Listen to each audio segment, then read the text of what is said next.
Fatal fatulu tatu tunu elisi foile nei fa opopongo tatu telefone o ngā tutonu nei va yaso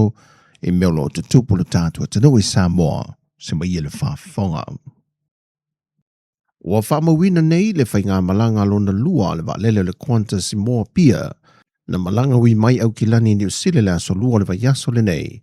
ma wato e taliwa tuai mai a pia au kilani ma to e whaawawa toi le na whainga malanga i au se talia. Na whae loa le pureseli, whaawā mā loa le company wa lele le kwanta se ia Cam Wallens,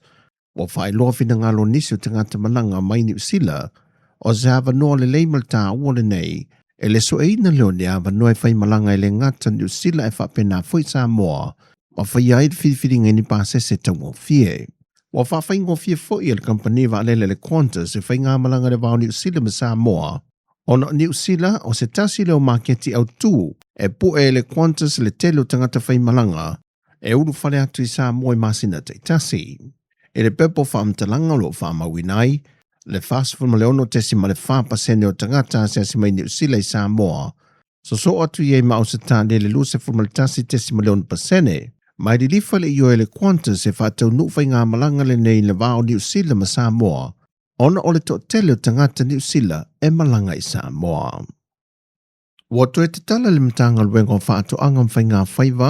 se tapu na tu i nātu i lau whai o loea le se whaasi silanga whala wai tele, e lo lātou whaoru whale ina mai lea, po le whaatau i nātu o ni o loa wai lunga o whata, e ieri sa o tanga i ano man whasi mai lea tunu o Brazil, ta luai se whaasi silanga whala wai tele, ale soi fua malolo ina le laulangi WHO, ona ole wha mai o pathogenic avian influenza, na awhiai manu le au whailafu manu i te tono le atunu. O le tapu na tu i nātu lau whailafu manu i Brazil, e le mwhai iu no lātou tu e whaatau i nātu i a oloa nei i māketi atunu i whafu ma tonu lava o le atunu. Nā mata mai le aso se funuma le tasu iuni, e le tausanga umawai lua whelua se funuma le lima. Mai, ua whaasi sila whala wei tele fo i le mtanga luenga o whaatu anga ma whai ngā whaiva. Le saunga le mua lo tātu atunu ma lau whai oloa, e awina mai i le atunu, i a oloa man whasi o loo whaatau ina mai. Wa whaalau e tele e le fionga e le sui komsino mtanga luenga o leo, le ia taua Samuel wa whamasanga, le whaamawina peo le maali liu o tangato le atunu o mai whaavilave tau taavale, lea e o atu lava le lua se funma le ono i tau sanga. Wa whaamaunia mai fwoi le ia taua se whaavilave tau taavale le whae unga le yaso i tia vea, wa mali wai se tangata se totasi, mai le toa whana malangai o loo manunu al toa tolu.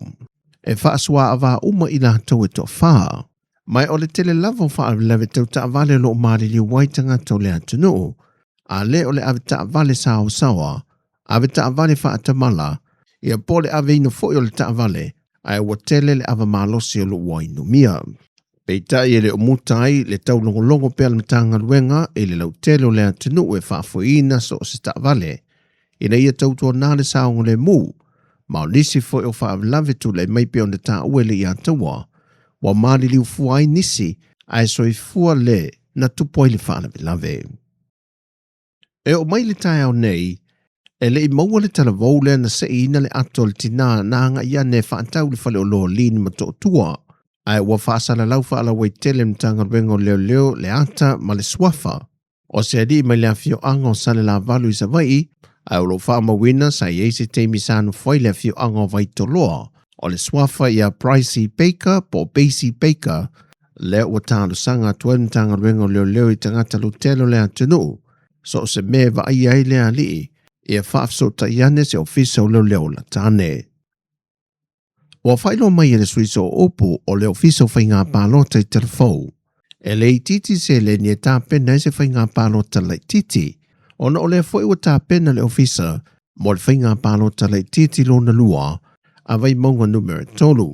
o le wa amata tāpenanga, ona o lo iai foi isi tu malo, le foi o lo fol mai ala tu whai ngā pālota la iti, whae loe se umantafa, o le tāpenanga o whai ngā pālota la iti, a sa whata mō mōma vai singano le ua mai atu, na whaarui nai le se lau fitu se fulu wafe, ai o vai mongo numero tolu i le whai ngā pālota lai titi le na mai a mamanu malo mai ai le whionga lau timu ia a fōwele se wā ai na whaalui na ai le sili e le fast food wafe tā la. O le isi tūmalo le aso so o foi ana whainga pālo talaiti, o le tūmalo sa whatalua, e na wasui le fina ngalo o le na manu malo mai le vaing whaupufai o le atoe a ngai iai. Atoai, ma le whainga pālo ta ale tūmalo whale ale li numere tasi. O tala fawia, manuia tele lava le ne yaso lo tātou tino, whasoi foia.